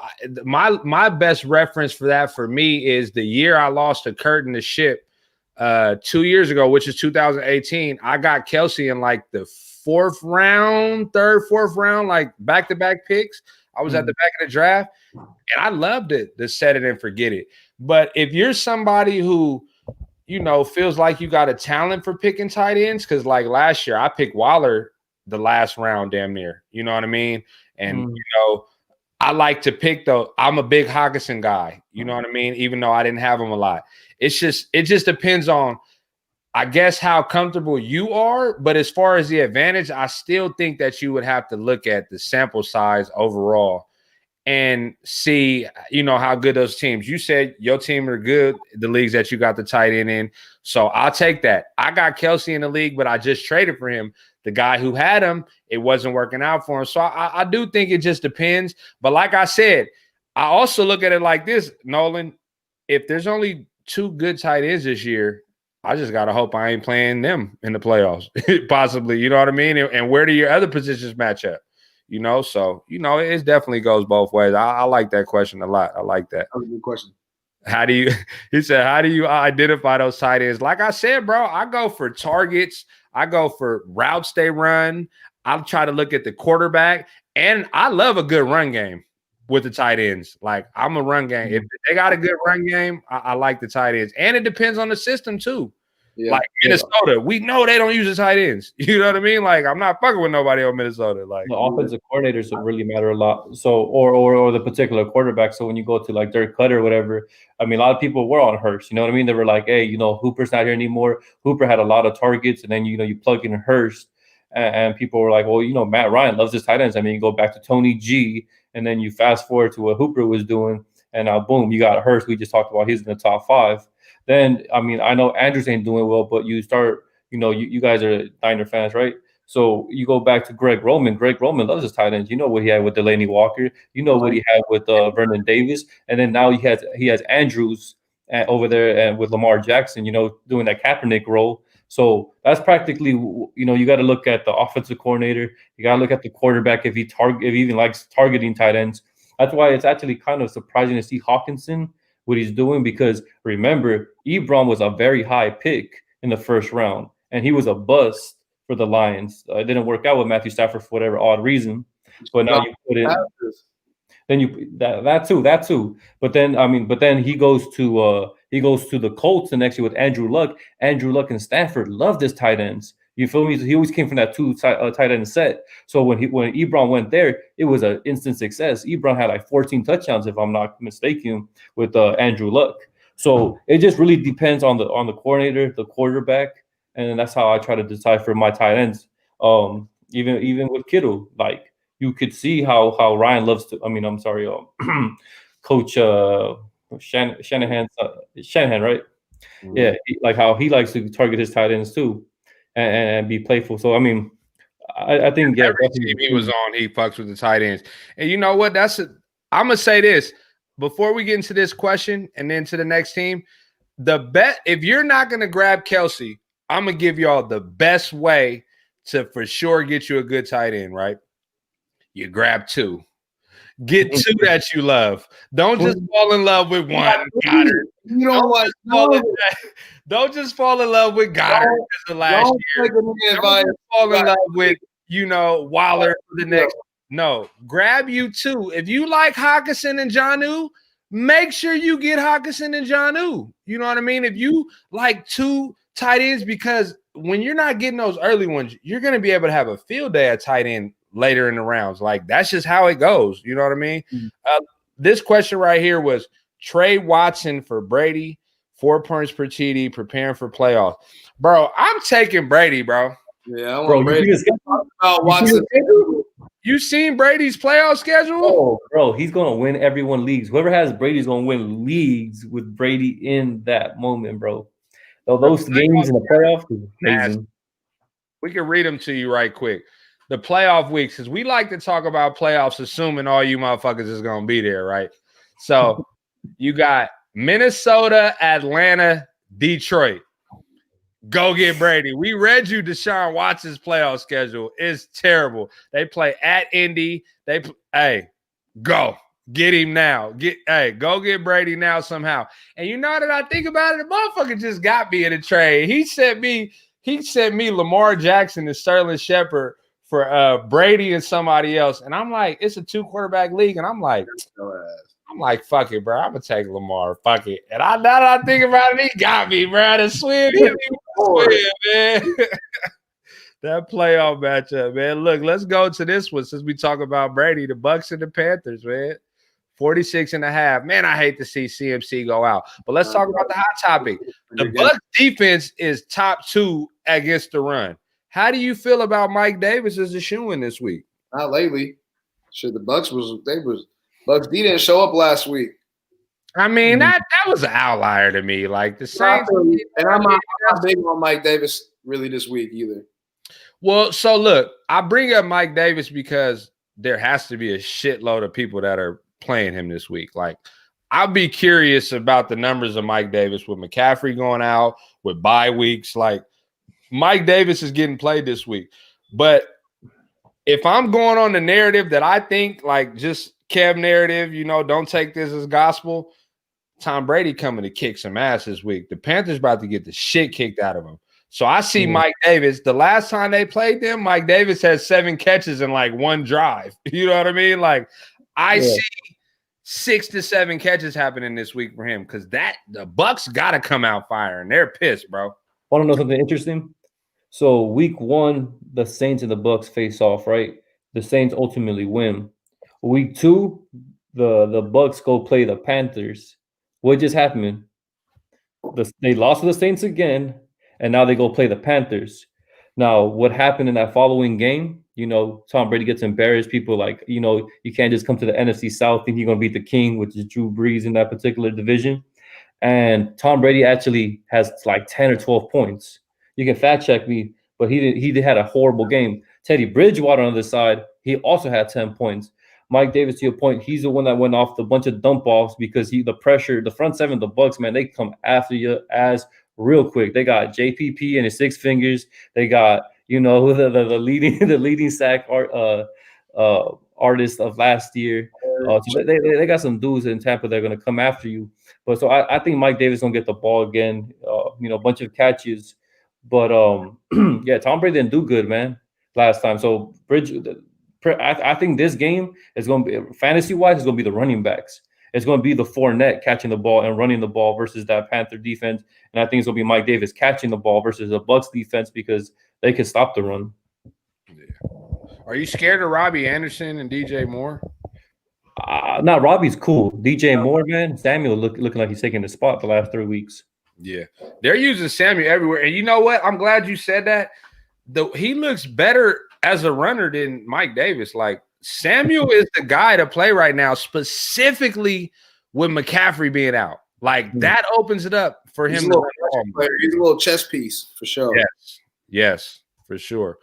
I mean, with the string bean, and it's kind of with Bridgewater. He's not the best quarterback. Like, he's not going to be able to look at every read and decipher the best. He's probably zoomed in on who he's going to throw it to before he, you know what I mean, winds up. So like you He's said, top 5 in yards, bro. That's crazy. Teddy nice, and Robbie Anderson is nice. Like I like Robbie. I like watching Robbie play. Like it sucks about DJ Moore. He's like the last guy on the totem pole now. When we were talking about him being, he was a second round guy, top 10 receiver, and now he's kind of the last guy you want to own on the Panthers. I have to start him this week, and I grabbed him in the 3rd round this year, and I don't want to start him, but I have to. You know what I mean? I got to. It's fucked up. But on the other side of it, I mean, it's really nobody in this game. This is one of those slug matches. You know what I mean? If you got Robbie, you're starting him. If you're thin at running back and you need to start Mike Davis, then hey, that's what you got to do. I put Mike Davis and McKinnon over Taylor. I took Taylor and started them two. At this point in the season, it doesn't fucking matter where you drafted anybody. Go with the production. That's you go AB this week. No. Hey, bro, they just had that little fraud lawsuit shit come out, bro. It's a bro. Yeah, like they saying some other shit. Somebody else is accusing them. I'm like, bro, I don't want him to win. I don't believe that, bro. Every time he start playing, some shit keep coming out, bro. That's fucked up. They blackballing that man. Let's jump into that Denver Raiders right quick, man. You got the hat on, Piggy. Lead us off, man. Who you loving this game? Give us a sleeper. Man.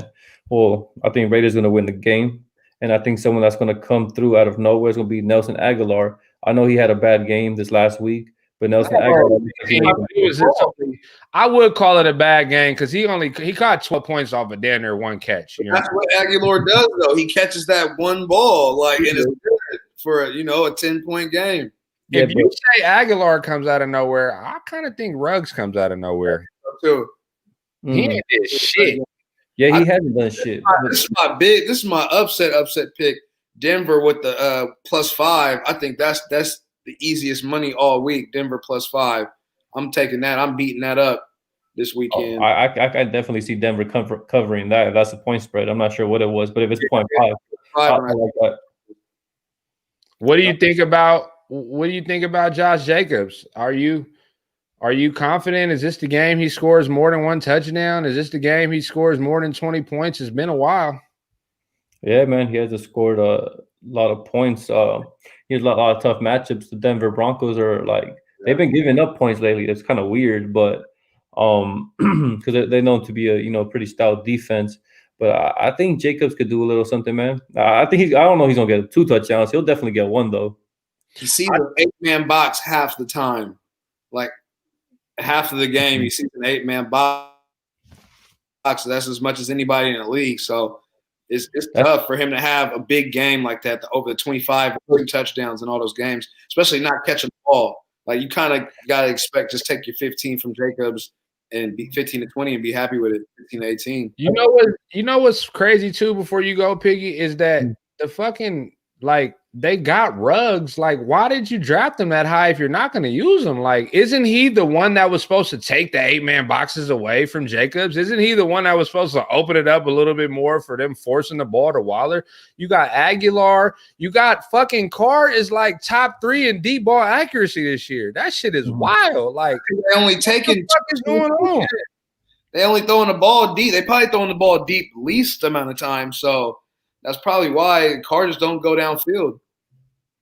Yeah, I mean he's pretty accurate. He's having a pretty solid year. Derek Carr is, but yeah, man, that was the point I was just gonna make. I was just what's up with Ruggs?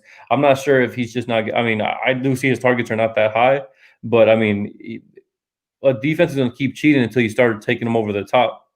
And until Aguilar does it, but I mean, if you got burners like Aguilar and Ruggs, you need them to respect that. You need that safety. You need that safety to run with them. You know what I mean? And try to take him away so he's not necessarily up in the box. And I just open up for Jacobs, and Jacobs can catch the ball too.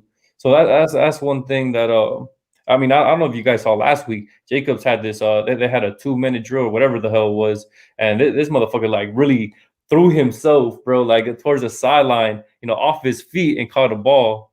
That just shows Josh Jacobs' athletic ability. So I really like him, man. But I just don't see 2 touchdowns. Not in this game. If I had to point out a reason why they might not use him in the passing game, is maybe they like Booker more. Maybe they like Booker more. He's even being used more in the passing game than Rashard is a little bit. Like, it's just kind of weird. And we talked about handcuffs on the recap that we just dropped the other day. And Booker is a big handcuff to me. I love Booker. Like, as soon as he gets the ball. As soon as they fucking let me put goddamn David Johnson on IR with the O, I'm gonna go grab Booker just in case Jacobs get hurt this week. You know what I mean? Because I think he could be one of those handcuffs. But you know what's crazy about Jacobs? Like, yeah, you are happy if he gets you a 15, like somebody said in the comments. But you kind of happy with a lot of running backs getting you 15 because outside of the top like 3 or 4 that can go bonkers, like you're not getting a lot of activity. Getting 15. Those guys are averaging 11 and 12. Like so Jacobs is the number 11 running back, and he is not going crazy. And you know what? Back to the Kelsey, getting Kelsey early in the draft. This year's trend, and correct me if you guys seen the same thing, is people are going heavy for running backs. You know, you got the Drakes in the top 2 round category, the Jacobs, the fucking Miles Sanders, there was a lot more running backs this year. So you were able to get those receivers a little later, or the Kelsey at that second round. And the chances are that you probably still got a good running back because no running backs are really separating themselves except obviously, you know, Cook, Aaron Jones, and you know the other few. So one thing with the Jacobs on the receiving, he's 3rd in targets and 3rd in receptions. So he's kind of getting the ball. I mean, he got 19 receptions. That's it.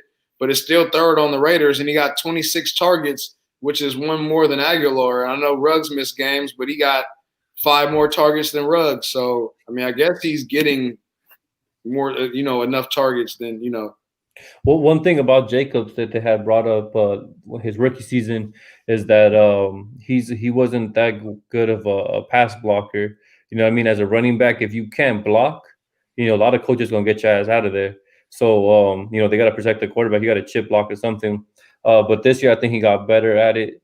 That could be part of the problem, too. Maybe he could be more in the game. I'm not sure where his pass blocking skills, if he really developed to that guy that they can trust. But that's something to, you know, keep your eye on. Hey, you know what? Let's before we jump out of this game, I want to talk about Judy. Man, I love Judy for Judy might end up being, and I'll just say this, AJ Brown, because I'm comparing somebody who came on late in the season. Judy might be that AJ Brown from last year. Like, you know, 10 targets and 14 targets his last 2 games with Locke. You know what I mean? 11 points, 25 points. When we go to the fantasy playoffs, his last 3 games are Carolina, Buffalo, and the Chargers. Out of the slot. I'm loving Judy, bro. I'm loving Judy. Like, I'm riding with Judy. I'm starting him this week, and I think I'm just gonna, you know, see how. And don't sleep on Patrick though. Patrick has been solid when he's healthy. He's also one of those guys that's kind of giving you double digits. And, you know, right now we're in the middle of bye weeks. We're at the end of the year. There's a lot of injuries, specifically wide receiver injuries. And I think you can kind of get away with playing somebody like Patrick. You know what I mean? What y'all think? Patrick is Diet Higgins. Don't sleep on Patrick. He might be. Because even just his last few points, like, I mean, shit, let's see. His last 3. So he was hurt the game before last. He came back with 9 targets, just 29 yards with 1 touchdown. But to me, that shows him in Locke's chemistry. Yeah, it's the volume he's getting. You know what I mean? It's the volume. So as long as Locke is out there slinging that motherfucker like he is, man, I'm fucking with it, bro. I'm keeping it. You know what I mean? I'll ride with him. Let's go to we only got a few more games left. Let's jump into that Seahawks and the Rams. You know that's going to be a battle. That's big Cooper Kupp game. Cooper Kupp kills in these division games and late in the year. I'm trying to get Cooper Kupp right now. It's not happening in my home league. That's the last guy that's going to make another trade with me probably. But I'm trying to get Cooper Kupp in some leagues right now for late in the year, that late playoff push in those division games. 20 fucking targets last game. 20 targets. Like, I know they were down, but god damn, you know, even the games before that, 26, 9, 8, 7, 10, 6, 5. Like, just give me 10 targets a game with Cooper Kupp, man. You know what I mean? And I'm everybody in this game. Even give me DJ Dallas in this game if Carson is out. Like, I want everybody in this game. It's going to be a lot of points. It's like my second lock pick is first one's the Broncos +5, and this one will be the over 53.5 easy. Yeah, man, they're gonna put points up. But you know what's crazy though? It's a divisional game, but the Rams. What's interesting. The Rams defense in the second half, bro, they're the best in the league. Best in the league. Like if I was gonna put money, that I would say the Rams will outscore the Seahawks in the second half just because their defense is that, you know. And I know Russell be playing, you know, he's playing out of his fucking mind right now. But and let's not forget, Russell Wilson did this last year too. But he fizzled out so bad. Like, people don't talk about this, but Russell Wilson sucked so bad in December last year that everyone stopped talking about that MVP talk because he was there last year as well. But had like 7 turnovers his last 3 games, 7 or 8. yeah, bro. And what did Russell just do versus the Bills? That Bills defense that has not been good, he started turning over the ball. Now, the Rams defense is for real, man. They're for real. The only reason they lost to the Dolphins because the Dolphins defense was just that much better. But they're a scary team, man. I mean, I think the point's going to be put up, but I think it's look into that second half, man, because that's where things going to get interesting. Hey, and I know you're talking about the second half of this game, but I'm glad you brought up the Rams defense. Again, guys, if you don't have the top defenses, scoring defenses in your leagues and you're streaming defenses, you got to start holding on to defenses. You know what I mean? You know, I'm not saying, you know, go pick up 3 defenses and hold them all. But if you got some, you know, some bums on your roster that ain't doing shit, you know, you're looking to pick somebody off at the wire, look ahead a little bit. Look a little ahead a bit. You know who the Rams play week 1 of the playoffs? The Jets. Money. You know what I mean? Like, if you don't – chances are, if you're playing in the first round of the playoffs, you're not good enough to get a bye. You know what I mean? So you want to look for advantages, and what other advantage do you have as the fucking Rams versus the Jets? You know what I mean? And even week 12, San Francisco after 2, you know, Seattle and Tampa Bay. So it's just little shit you got to look ahead for. I know you got to take it 1 week at a time, but, man, you got to stash shit like that. Same with the Dolphins, bro. They got an easy schedule coming up on the defensive end. Like, you got to pay attention to shit like that, bro. That'd be the difference of you know, going into the fucking – you've been streaming the Giants defense and they've been solid for you and you just keep running with them and not even tripping. You want to be strong at every position. Believe that. You know what I mean? Are you worried about Carson in the long haul, though? Like, is he the motherfucker is Mr. Glass, if you ask me. He took over Will Fuller's spot, if you ask me. That motherfucker can't stay healthy. Not in Dynasty, bro. I like it this week if he plays. I don't know. I don't have him in any league, so. Do you love golf this week? Because you got people like Mahomes on a bye. Are you confidently starting golf this week? Of course. Yeah, you got to, man. You got to anyone versus the Seahawks secondary, you got to start. It's going to be a shootout for sure. I believe that. Let's jump into the 49ers and the Saints. Man, I'm glad I picked up New Orleans defense last week. Man, give it up. Oh my God, we just gonna give it up, bro. Kamara probably. Look, that's a perfect example, bro. You picked up New Orleans D last week. Why? To play against somebody this week. You got it ahead, bro. Like, you gotta be ahead. You got to. I see now. I was like, ooh, let me get. I go in. I put the projections for the week and see who playing. Put the schedule in. And yeah, that's how I had to do that. I don't really like anybody on the Niners side really, except for IU. Is Debo back? Crazy. Huh? Is Debo back? Not yet. Still Not yet. No. Hamstring. They fucking took him off. I wish they would stop taking the goddamn out off the players and you got to pull them off IR. They need to change that shit next year. Unless this motherfucker is declared playing, leave him on IR, bro. This shit is bullshit, bro. I hate bringing that shit in and out, man. Are you – is this I think this is a get Mike Thomas back in the groove thing. It's been all negative. You know what I mean? Like, getting back in the groove, and what perfect team to do it against than us. You know what I mean? We play hard, but at the end of the day, I mean, come on. You know, this isn't the trap game. The Saints are going to kick our ass. They say 53.5 on the over-under. I don't believe it, bro. right, What weapons do we have? Like, they just fucking shut Tom Brady down. Like, the defense is getting better as we go. I'm so disappointed in this shit. We don't even have to spend much time. We talked about Breeze earlier. Hold on. Kamara. Go ahead. Give me one of those piggy insights, man. Hey, look, if y'all didn't notice, man, this motherfucker comes off the dome with a lot of this shit. We didn't prep for this show or nothing. If y'all on Instagram, go follow Piggy Bank Picks. It's under the thing. I got it in the bio, in the description of the show. He's on his shit, bro. And if you're not a person that stays tuned in the podcast all the time and you don't got time, you're on the go, my boy will answer the DMs. I had a couple people he helped draft during the year. You know what I mean? He was on his shit. Y'all fuck with Piggy, man, for real, man. Let him know, though, about this game, man, because I ain't got shit to say about that. Nah, man, I'm going to bring up Emmanuel Sanders, man, former 49er. And Emmanuel Sanders, I mean, besides that little COVID stint, I mean, when Michael Thomas wasn't there, Sanders was doing his thing, bro. I mean, yeah, he started a little, off in the beginning, but he started coming along, and then this last week he just got a touchdown too.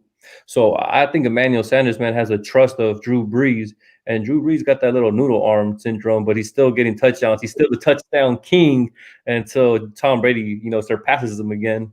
But yeah, man, I think Emmanuel Sanders is a solid play this week, and I like McKinnon still, bro. I know the Saints stop the run. I think that they haven't allowed a 100-yard rusher in 20-plus games, which is crazy to me.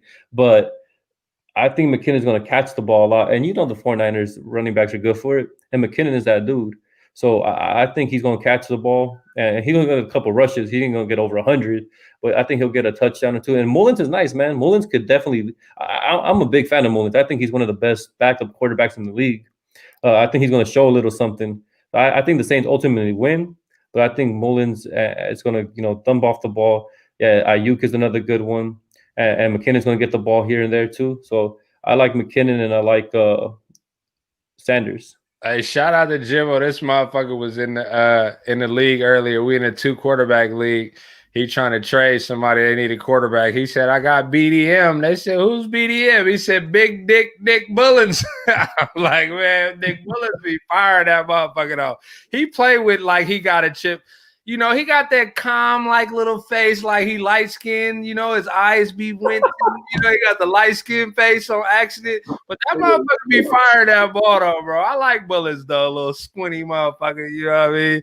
I put points up, bro. Hey, but you know what, though? Bro, I'm glad you brought up Emmanuel Sanders, and that's a great fucking point, bro. Before you mentioned before the he started off slow. His third game in, 15 points, 24 points. He gets hurt, misses 2 games, and bye week comes back with the 13 with the touchdown. You mentioned Drew Brees' noodle arm. I mean, shit, with a veteran quarterback like that, what better recipe than some veteran receivers that are going to be where he needs them to be because, route runners. Yeah, I love that one right there, bro. That was a good one.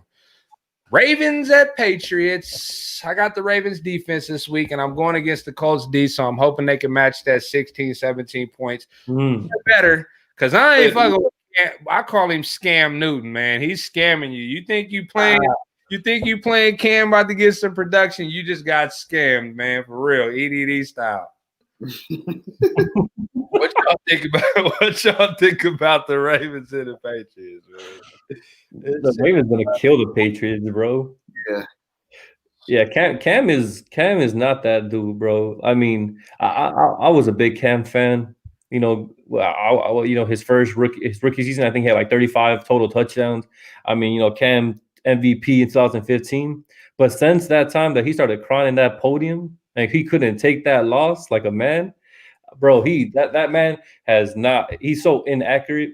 He's a man child, bro. Like you know what I mean? Like he's a man child because every time things don't go his way, bro, you could just see it in his face. Like, bro, you a leader of the team.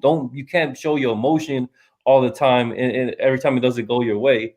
And I don't even know how him and Bill Belichick are even working right now because, bro, he lost that game. This Cam when they lose, bro. That part. Like, bro, you hit it on the head, bro. The moment I stopped fucking with Cam Newton is the moment I seen him sulking after the Super Bowl. bro, you just came in here with your fucking you on your Russell Westbrook shit on the runway like you're at the fashion show. You know what I mean? Take it all, bro. I always say, bro, if you know how to lose, I mean, if you know how to win, you should know how to lose, bro.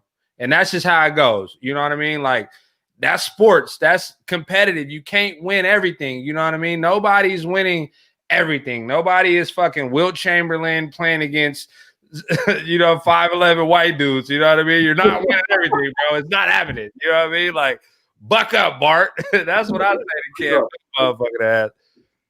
Yeah, man. Nah, the Ravens are killing, bro. Mess with Jacoby Myers though, possibly this week. If he's gonna be matched up against Marcus Peters, I think he low-key has a field day. He be having trouble with good route runners. I think 25 targets the last 2 games for Myers is clearly like his guy. Clearly been the best receiver for them all year. I don't know why they drafted Harry in the first round last year in front of all these receivers that's balling right now. But Belichick, he's sick about that. So that's the guy to start. And maybe it's like a random Rex Burkhead game, but I don't think anybody's going to have the balls to do that. So that's the only thing. The only thing I'd do is mess with is Myers probably on the Pat side. That's about it. Yeah, I'm gonna be honest, bro. The Ravens are kind of turning into the Colts to me, bro. They don't have any legitimate fantasy starter except Jackson in the defense. Like, you're stuck with Jackson when you're playing him, but they don't have nobody you can trust in Baltimore, bro. Like, period. It's fucked up. You know what I mean? But I don't trust none of the running backs. I don't trust none of the receivers. I thought Hollywood would have a big year this year. I was disappointed. Let's talk about the last game, which I know Kurt is going to love this because he got the quarterback, and I know you're going to love this because you're a fan. Chargers and the Dolphins. This is Tua versus Herbert right here. This is going to be dope. I think they both eating. This is going to be a nice one. This is one of those games I'm going to have on the computer while I'm watching Red Zone for sure. Yeah. This is gonna be a good game. I like both quarterbacks actually in this matchup. I think Tua got you the solid 21 last week. I think he could do it again this week. Get you multiple touchdowns, get some rushing yards, and and do his thing. I'm not touching the running back situation over there. But I like Tua this week, and I like both quarterbacks. What's that young Dolphins running back name, man? Is he good? Not just nah. Which one? The other one, the young one. You talking about? There's 4 of them. There's not Laird, not Howard. The other one. You talking about that Ahmad? What's his name? Damn, man. Yeah, I forget. But the plug is talking about squad.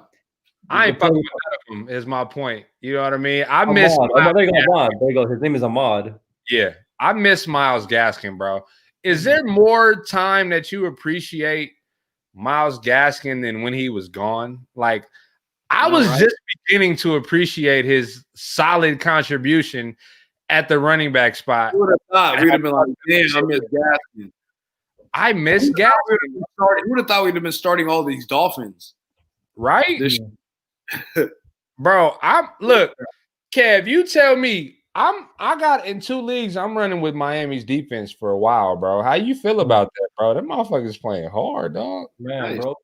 It goes back to coaching, bro. I mean, you talk about Coach Flores, man. Shout out to all my Latin people, man. But Coach Flores from Honduras, Atracho.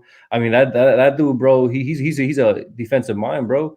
Everyone's like when they were talking about the Rams game and the Dolphins game, and everyone's like saying Rams. I'm like, y'all, did you not watch the Super Bowl?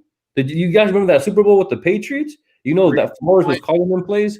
Everyone's like, oh man, the Rams offense so good. They scored 3 points on Coach Flores.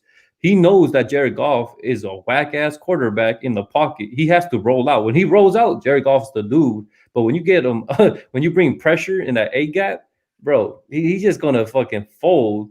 And Coach Flores has been doing this, man. He with that zero coverage blitz. When you got cornerbacks, like this is what he did with the Patriots, right? You had Gilmore and you got old dude on the other side as well.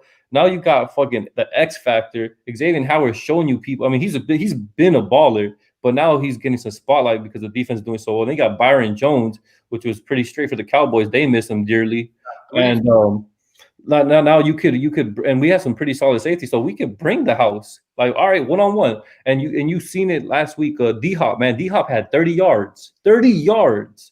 That's Xavier Howard. He's one of the best in the league. When in fantasy football, you want to stay away from these four guys. When your team plays the Packers, Alexander, stay away. When you play the Bears, stay away from Kyle Fuller. When you play the Dolphins, stay away from Xavier Howard. And you know what I mean? Like those are the top guys. And then when you play the Rams, stay away from Ramsey. You don't want no part of that in fantasy football. I don't care what receiver you got. And if you maybe go to the Saints too. If you have like Mike Evans and Lattimore got his ass in the bag.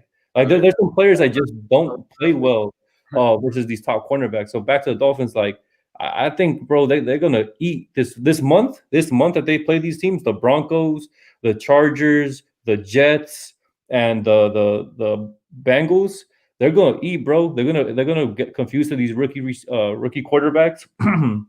They're gonna have solid games, but they're gonna get you points. And I got asked this question last week. They were like, "Yo, Piggy, should I start Houston D or who?" And I was like, "Nah, bro." I was like, "Don't fall for that. There's a rookie playing. Don't start Houston D. They're trash. They're 1-6 or whatever the hell the record is for a reason because they're garbage." So and it's not because of Deshaun Watson's fault. It's that defense. So I was like, "You gotta start Miami." They're like, "Miami versus Arizona." I'm like, "Bro, Miami is scoring points. Like I'll take the sacks and the fumbles and all those little points that get put together." And yeah, man, they're for real, bro. They for real, and they're here to stay. That's not no fluke. That team is solid. I like rooting for the Dolphins. I mean, I'm an underdog guy. Obviously, if they're not in our division, being a Niner fan, but I like seeing the Dolphins play. You know, that defense, they playing hard. You know, I'm definitely a Tua fan. You know, anybody coming off a major injury like that, I'm just rooting for you because it was against you. You know what I mean? So this, like I said, this is one of the games that I'm going to watch. Devontae Parker, do you think he's going to do one of those late season runs like he did? I mean, you mentioned some of the games. Chargers, Denver, Jets, Cincy, KC, New England, Las Vegas, fantasy playoffs. I mean, you know, if you got Parker, I don't think you spent high draft capital on him, I don't think. And if you did, you're probably at the bottom of the league.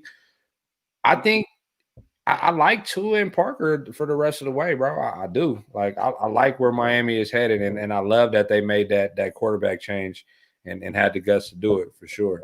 Preston Williams is on the IR, so definitely Parker's he's only going up, and Jasicki, I would say, is going to go up now too with Parker out. Because when Jasicki took over last year is when